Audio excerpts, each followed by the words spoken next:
Hello मेरे champions, मेरे future के डॉक्टर्स। तो तुम सभी कैसे हो? और ये आपके डिमांड पर ये हमने सीरीज़ स्टार्ट किया है, लोकोमोशन एंड मूवमेंट। ठीक है, क्लास 11th का चैप्टर नंबर 20 है। बहुत इंपॉर्टेंट चैप्टर है आपके नीट और बोर्ड एग्ज़ाम में।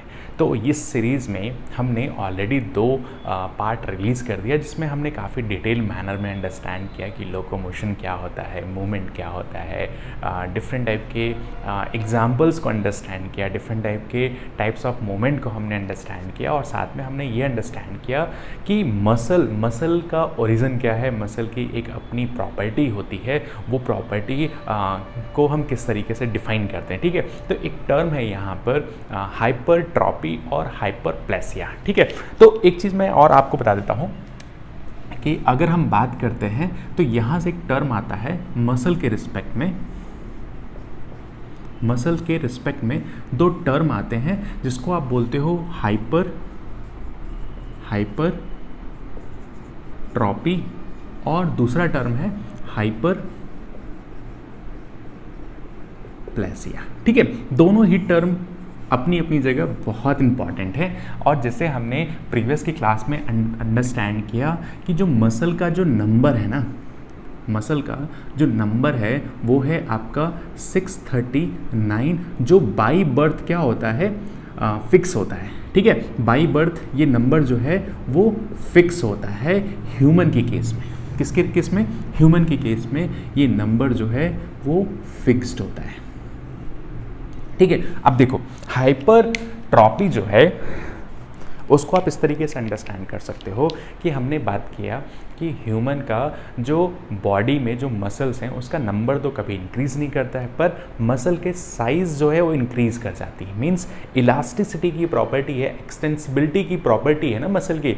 तो जब भी आप एक्सरसाइज करते हो ना, जब भी आप एक्सरसाइज करते हो या रनिंग करते हो या किसी भी फॉर्म में फिजिकल एक्टिविटी परफॉर्म करते हो ना, तो आपकी बॉडी में टेस्टोस्टेरोन या एंड्रोजन का फॉर्मेशन जो होता है वो बिल्डअप हो जाता है। मींस एंड्रोजन और टेस्टोस्टेरोन का लेवल आपके ब्लड में इंक्रीज हो जाता है। तो जब टेस्टोस्टेरोन और एंड्रोजन आपके ब्लड में इंक्रीज करेगा ड्यूरिंग एक्सरसाइज, तब ये मसल्स क्या होंगी, एक्सटेंड होंगी। तो मसल का साइज इंक्रीज होने के लिए कौन रिस्पॉन्सिबल है? आपके बॉडी में टेस्टोस्टेरोन और एंड्रोजन। अब इस चीज़ को रिलेट करो, बहुत सारे ऐसे जिमर हैं, जो जिम करने वाले बंदे हैं, सभी नहीं लेकिन हाँ कुछ लोग होते हैं जो बहुत जल्दी अपनी बॉडी को बिल्डअप करना चाहते हैं। ठीक है, तो वो क्या करते हैं कि ये टेस्टोस्टेरोन और एंड्रोजन के इंजेक्शंस लेते हैं। तो जब आपके बॉडी में आर्टिफिशियल फॉर्म में टेस्टोस्टेरोन और एंड्रोजन के जब आप इंजेक्शंस को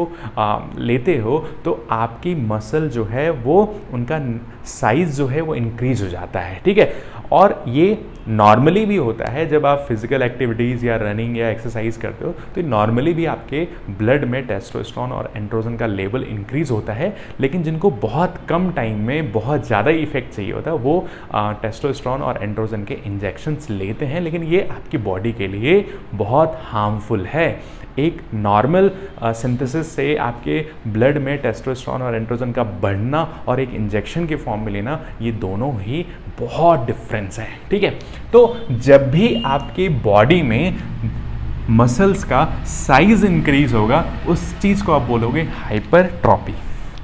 ठीक है, हाइपरट्रॉपी। मसल साइज जो है वो इंक्रीज हो रहा है, मसल साइज जो है वो इंक्रीज हो रहा है। कब इंक्रीज हो रहा है? ड्यूरिंग एक्सरसाइज की जगह मैं यहां पर फिजिकल एक्टिविटी लिख देता हूं। जब भी आप फिजिकल एक्टिविटी परफॉर्म करते हो तो आपके बॉडी में टेस्टोस्टेरोन साथ में एंड्रोजन का लेवल जो है वो क्या हो जाता है? इंक्रीज हो जाता है। तो जब टेस्टोस्टेरोन और एंड्रोजन का लेवल इंक्रीज होगा तो इसका इफेक्ट क्या होगा? Effect on muscle. तो बेसिकली क्या होगा इंक्रीज इन साइज में मसल्स जो इंक्रीज हो जाती है, इसी चीज को आप बोलते हो हाइपरट्रॉफी। ठीक है, अब दूसरा केस जो है, दूसरा केस ये है कि हाइपरप्लेसिया। पहली बात तो आप लिख लो, does not occur in human. क्यों ह्यूमन में? क्योंकि हमने यहीं पर अभी अंडरस्टैंड किया कि ह्यूमन की केस में ये नंबर क्या होता है, फिक्स्ड होता है। ठीक है, तो ह्यूमन की केस में तो हाइपरप्लेसिया नहीं होता है। ठीक है, तो हाइपरप्लेसिया का मतलब है increase in the number of muscle.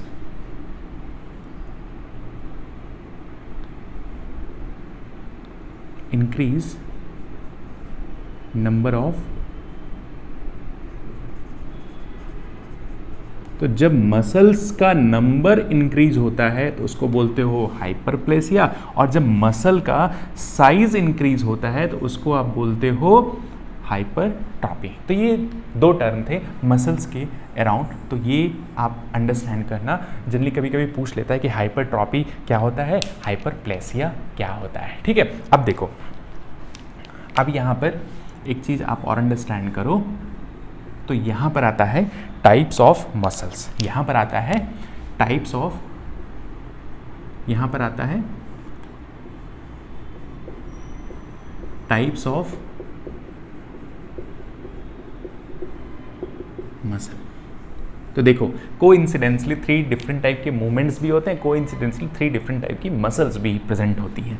तो इनके कितने टाइप, 3 टाइप। अब कौन कौन से 3 टाइप? तो पहला है आपका स्केलेटन मसल।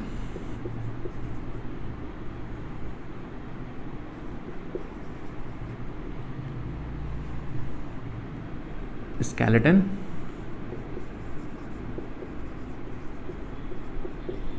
मसल, ठीक है, इसी को हम वॉलेंट्री मसल भी बोलते हैं, इसी को हम और क्या बोलते हैं, वॉलेंट्री मसल भी बोलते हैं, या स्ट्रेटेड मसल भी बोलते हैं। ठीक है, तो अभी आप इतना ध्यान रखो कि स्केलेटन मसल को ही वॉलेंट्री मसल या स्ट्रेटेड मसल भी बोलते हैं, या स्ट्राइप्ड मसल्स भी बोलते हैं। क्यों ऐसा बोलते हैं? क्यों? क्योंकि इसके अंदर बेसिकली एक्टिन और मायोसिन के डार्क और थिक बैंड्स प्रेजेंट होते हैं, जिसकी वजह से इसे स्ट्रेटेड या स्ट्राइप्ड मसल्स भी बोलते हैं। ठीक है, दूसरा जो मसल है उसको बोलते हैं विसरल या स्मूथ वेसल। ठीक है, तीसरा जो कैटेगरी है उसको बोलते हो cardiac muscles, cardiac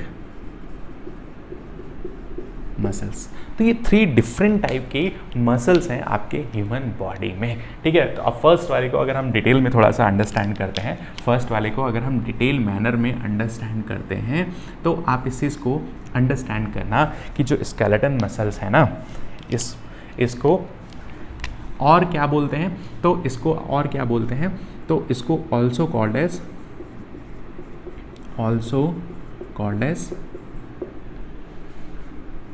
striated muscles. ऐसा क्यों बोलते हैं? Because have light and dark bands present होते हैं, light and dark bands present है। ठीक है, इसको और क्या बोलते हैं? Also called as striped muscles. Transverse bands present होते हैं इसके अंदर। ठीक है, ट्रांसवर्सिव बैंड्स जो हैं वो प्रेजेंट हैं, इसीलिए इसको बोलते हैं आपके स्ट्रेटेड मसल या स्ट्राइप्ड मसल, या क्योंकि ये वॉलेंट्री इन नेचर है, मींस आपके विल के ऊपर डिपेंड रहती हैं, जैसा आप काम कराना चाहते हो उस तरीके से ये मसल्स आपके लिए काम करती हैं, इसीलिए इसको वॉलेंट्री मसल्स भी बोलते हैं। ठीक है, अच्छा एक छोटी सी और बात मैं यहाँ पर मेंशन करता हूँ कि अगर मसल की स्ट्रक्चरल एंड फंक्शनल यूनिट की आप बात करो, मसल के स्ट्रक्चरल एंड फंक्शनल यूनिट की आप बात करो, स्ट्रक्चरल एंड फंक्शनल यूनिट की अगर आप बात करो तो एनसीईआरटी के हिसाब से structural and functional unit muscle की जो है ना वो है सार्कोमियर। लेकिन अगर आप कोर बुक्स पढ़ो ना तो वहाँ पर जो मसल की यूनिट दी गई है उसको बोलते हैं मसल फाइबर। ठीक है, तो एक हम एनसीईआरटी के अकॉर्डिंग पढ़ रहे हैं, तो स्ट्रक्चरल एंड फंक्शनल यूनिट जो है मसल की वो क्या है, सार्कोमियर। ठीक है, तो सार्कोमियर क्या है, एक तरह की स्ट्रक्चरल एंड फंक्शनल यूनिट है किसकी, आपके मसल्स की। ये बात आप हमेशा याद रखना। दूसरी चीज़, अगर मैं यहाँ पर एक टर्म और दूँ कि मसल्स का फॉर्मेशन कैसे होता है, मसल्स का फॉर्मेशन कैसे होता है, तो बेसिकली यहाँ पर अगर आप बात करते हो तो मायोब्लास्ट सेल्स होती हैं, कुछ इस तरीके की सेल्स होती हैं।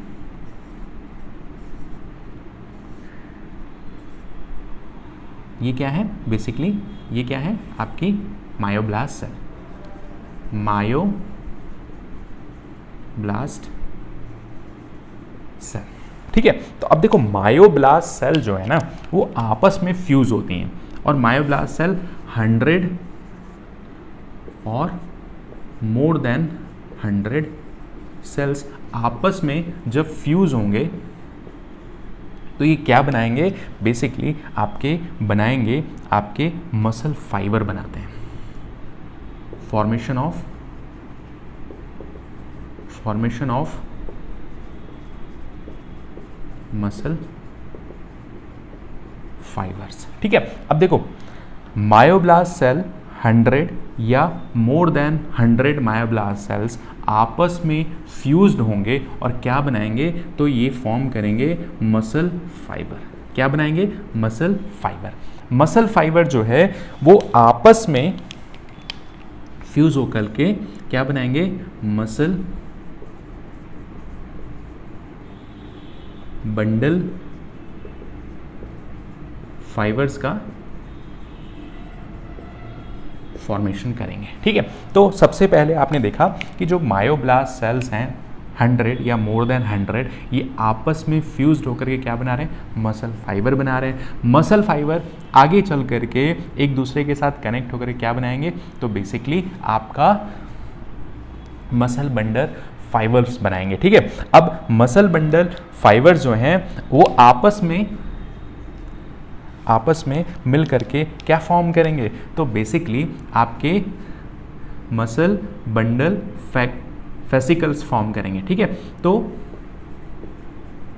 मसल फेसिकल्स का फॉर्मेशन होगा। ठीक है, और आगे चल करके ये बंडल ऑफ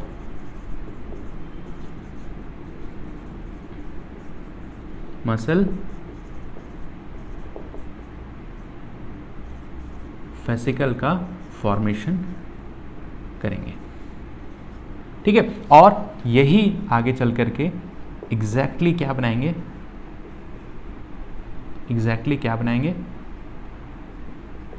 मसल्स बनाएंगे। ठीक है, तो मसल्स का किस तरीके से फॉर्मेशन हो रहा है, ये एक आपको आइडिया मिल गया कि मायोब्लास्ट सेल्स जो है ना वो आपस में फ्यूज होकर के मसल फाइबर बनाएंगे। मसल फाइबर आगे चल करके मसल बंडल फाइबर्स बनाएंगे। मसल बंडल फाइबर्स आगे चलकर क्या बनाएंगे, फेसिकल्स बनाएंगे। ठीक है, तो फेसिकल्स आगे चल करके बंडल ऑफ मसल फेसिकल्स बनाएंगे, और ये फेसिकल्स आपस में कनेक्टेड होते हैं, ये आपस में कनेक्टेड होते हैं फेसिका के थ्रू। ठीक है, तो एक टर्म है यहां पर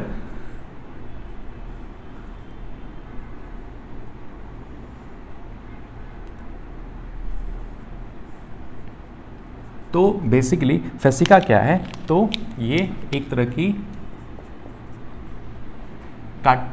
तरह का क्या है कि ये फेसिका जो है कोलेजनस फाइबर है,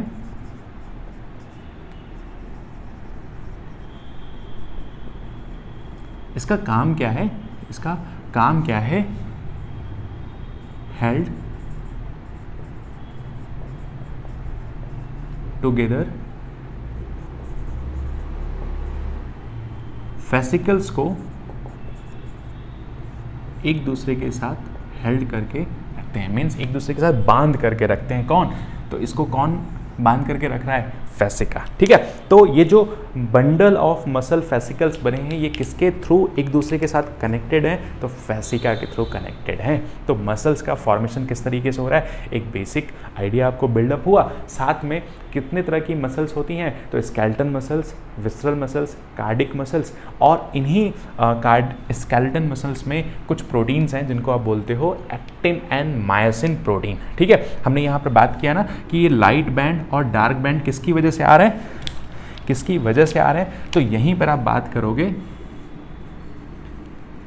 have actin and myosin protein. ठीक है, तो एक्टिन और मायोसिन प्रोटीन होने की वजह से ही यहाँ पर लाइट और डार्क बैंड्स आ रहे हैं। ठीक है, तो ये सारी चीज़ों को आप थोड़ा डिटेल मैनर में हम नेक्स्ट पार्ट में अंडरस्टैंड करेंगे कि बेसिकली वहाँ पर जो मसल्स का फॉर्मेशन हो रहा है ना वो किस तरीके से हो रहा है, फेसिकल्स क्या होते हैं। ठीक है, और इनकी आउटर कवरिंग, जैसे अगर मैं बात करूँ तो मसल की जो सबसे आउटर कवरिंग होती है ना, सबसे आउटर कवरिंग होती है, इसको बोलते हैं एपीमाइसियम। एपीमाइसियम। ठीक है, एपीमाइसियम के अंदर क्या होती है? तो आपकी पेरीमाइसियम होती है, फिर एंडोमाइसियम होती है। तो इन सारी चीज़ों को हम आगे के लेक्चर में काफ़ी डिटेल मैनर में अंडरस्टैंड करेंगे। तो आप अपने बच्चे नोट्स को प्रिपेयर करो, जितना हो सके उतना रिवाइज करो, जितना पॉसिबल है आप एनसीईआरटी को पहले ख़त्म करने की कोशिश करो। चलो, ध्यान रखो अपना।